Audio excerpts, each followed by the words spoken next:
Hello! Nakikita niyo ba yan? Kumukulo. So, papakita ko tubig lang, di ba? Dahil tayo ay magsisigang ng... Matagal na kami hindi nagsisigang ng isda na bangus. Lagi na lang prito. So, na iba naman. Hindi ako gumagamit ng luya pag sinigang. Dalagay ko na yung bawang. Kaya na pa akong bawang. Bawang sibuyas pala. Lagay ko yung sibuyas. Ouch! Napaso ako. Lagay ko na yung kamatis. Yan. Pakuluin ko muna yan.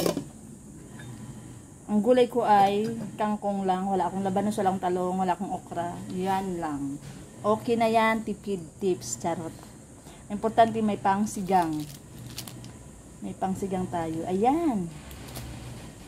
Pakuluin lang natin. Mga ilang minuto. Saka natin lagay yung isda. See you! Ayan mga sangkay, kumukulo na nga. So ilalagay ko muna yung aking unahin ko ilagay yung pangsigang.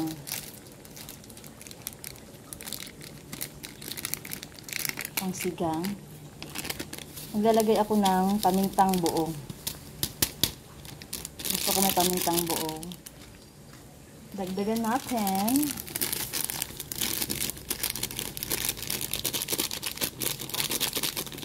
Ayan. Maglalagay ako ng pamintang buo.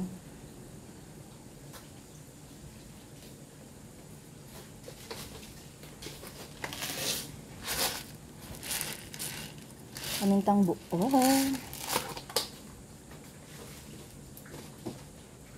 Then, ilagay na natin ang ating bangus. Siyempre yung bangus, inano ko na yan. Naglinis, tapos nilagyan ko ng asin at paminta. Ayan. Tapos hayaan natin kumulo. Hindi ko siya masyadong tatakpan kasi baka aawas. Yung isda nilagyan ko na ng asin yan. Tapos yung pangsigang ay may lasa na. Titikman natin. Bago natin dagdagan na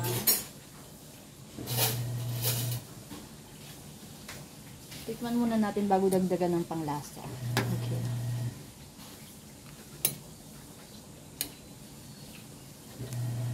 Kaya muna natin kumulo. Ganyan lang. Open lang. Maglagay pala tayo mga sangkay ng chicken powder. Ayan.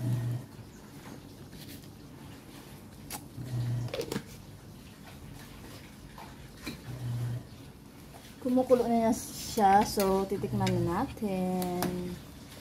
Ang dami ko palang sabaw. Baka pag nilagay ko yung kangkong, iaawas. Okay na sa lasa. Lutuin lang natin yung isda ng maigi. Kaya lang muna natin kumulo bago natin ilagay yung ating kangkong. Ayan mga sangkay, lalagay ko na yung aking sili. Hatiin ko para pumasok ang anghang. Para lumabas ang anghang. 3. 2 lang i-slice ko. Tapos lalagay ko na ang kangkong. Medyo marami akong kangkong mga sangkay. Naku, aawas ata. Taran, hinay-hinay lang. Hinay-hinay lang. Huwag mo isaw-saw ang kamay. Kasya. Ayan. Siyempre, para maluto, ilulubog natin. Ayan ha. Ayan mga sangkay. May sinigang na bangus isda. Hinahanap ko yung isda. Wala akong makita. Ito.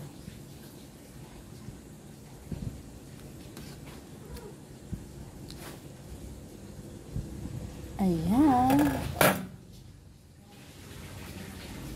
Sinigang na bangus is done. Off ko na yan. Kasi sa init pa lang, maluluto na ang gulay na yan. Thank you for watching. Yan.